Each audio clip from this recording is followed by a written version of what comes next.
यथार्थ म्हणजे काय? आपल्या सोयीचा किंवा आपल्याला जसं योग्य वाटतं किंवा आपली दिशा किंवा आपली भूमिका किंवा आपले विचार ज्या बाजूने आहेत तसा अर्थ काढणं म्हणजे यथार्थ नाही. यथार्थ म्हणजे वास्तविक अर्थ. आणि विद्यमान कालखंडामध्ये बहुतांश विषयामध्ये किंवा बाबीमध्ये किंवा ज्ञानाच्या विषयाच्या अनुषंगाने वास्तविक अर्थ किंवा यथार्थ हा लक्षात येत नसल्या कारणाने किंवा तो शोधला जात नसल्या कारणाने दिशा किंवा त्यामधून जे अपेक्षित अर्थ शोधायचा आहे किंवा तो आपल्या जीवनामध्ये लागू पडणार आहे किंवा त्याचा लाभ आपल्याला होणार आहे तर त्याच्यापासून आपण वंचित राहतोय. जो वास्तविक अर्थ आहे किंवा मूळ अर्थ आहे ज्ञानाचा तो खऱ्या अर्थाने शोधता आला पाहिजे किंवा त्याच्यापर्यंत आपल्याला पोहोचता आला पाहिजे किंवा तो आपल्याला समजला पाहिजे. परंतु आपलं दुर्दैव आहे की आपल्याला तो समजत नाही. आपण तो न समजल्या कारणाने आपल्या सोयीचा अर्थ घेतोय किंवा अर्थ काढतोय आणि त्याच्यानुसारच आपण आचरण करतोय. वास्तवामध्ये ही बाब तशी नाही. यथार्थ याचा अर्थ असा आहे की आपल्या सोयीनुसार आपल्याला जो अर्थ वाटेल तो अर्थ गृहीत न धरता वास्तविक त्याच्यामध्ये वास्तव अर्थ काय आहे किंवा वास्तवामध्ये त्याचा अर्थ काय आहे आणि वास्तवातला अर्थ शोधता आला पाहिजे.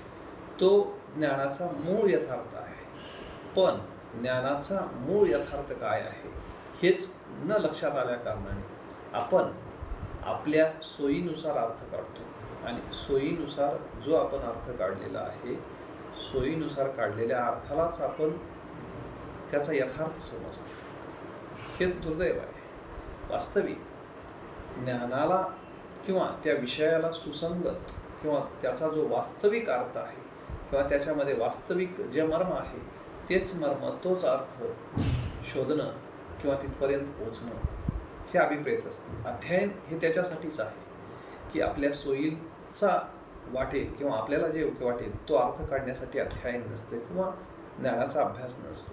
अभ्यास किंवा अध्ययन हे याच्यासाठीच आहे की जो मूळ अर्थ आहे जो वास्तविक अर्थ आहे जो त्या लेखनकर्त्याला किंवा ज्यांनी ज्ञानाचे स्रोत निर्माण केलेत किंवा ज्यांनी ज्ञानबोध लिहिले त्या ज्ञानबोध लिहिणाराला किंवा जगाला ज्ञान उपदेश प्राप्त व्हावा किंवा सर्वसामान्य माणसाला ज्ञान मिळावं किंवा त्यांच्या जीवनामध्ये ज्ञानाची क्रांती यावी म्हणून जे काही ज्ञान साहित्य ज्या ज्या महापुरुषांनी युगपुरुषांनी संतांनी लिहिलेलं आहे त्याचा उद्देशच हा आहे की सर्वसामान्य माणसाच्या जीवनामध्ये ते ज्ञान उपयोगी आलं पाहिजे किंवा ते ज्ञान त्यांना जीवन जगण्यासाठी किंवा त्यांच्या जीवनातील दुःख नष्ट होण्यासाठी उपयोगी ठरलं पाहिजे. परंतु असं का होत नाही तर त्याचा मूळ जो यथार्थ आहे त्या मूळ यथार्थापर्यंत आपण पोहोचत नाहीत किंवा आपल्याला पोहोचू दिलं जात नाही किंवा चुकीचा अर्थ आपल्यासमोर येतो म्हणून आपण त्या ठिकाणापर्यंत किंवा त्या बाबीपर्यंत पोहोचत नाहीत. म्हणून आपल्या सोयीचा किंवा आपल्याला जसं वाटेल तसा अर्थ काढणे म्हणजे वास्तविक यथार्थ नाही.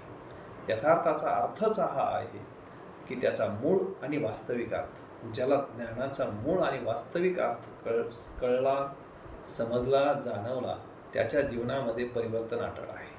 म्हणून जीवन परिवर्तन होण्यासाठी किंवा जीवनामध्ये परिवर्तन घडण्यासाठी ज्ञानाचा यथार्थ समजणं आवश्यक आहे. पण आपण आपल्यावर अहंकार स्वार असल्याने आपण यथार्थ समजून घेत नाहीत किंवा यथार्थापर्यंत पोहोचत नाहीत. आपण त्याचा आपल्या विवेकाप्रमाणे अर्थ काढतो किंवा आपल्या सोयीनुसार अर्थ काढतो आणि त्यालाच आपण यथार्थ समजतो आणि म्हणून आपण मूळ यथार्थापासून वंचित राहतो किंवा तिथपर्यंत खऱ्या अर्थाने आपण पोहोचत नाही पोहोचू शकत नाही. आणि त्याच्यामध्ये जो ज्ञानबोध अभिप्रेत आहे किंवा अपेक्षित आहे किंवा त्याच्यामधून जो ज्ञानबोध प्रकट झालेला आहे तो ज्ञानबोध आपल्या लक्षात येत नाही किंवा आपल्याला कळत नाही किंवा आपण त्या ज्ञानरसापासून वंचित राहतो. आणि ज्ञानरसापासून वंचित राहायचं नसेल तर आपल्याला वास्तविक अर्थ यथार्थ समजला पाहिजे आणि यथार्थाची मूळ परिभाषा व्याख्या समजली पाहिजे.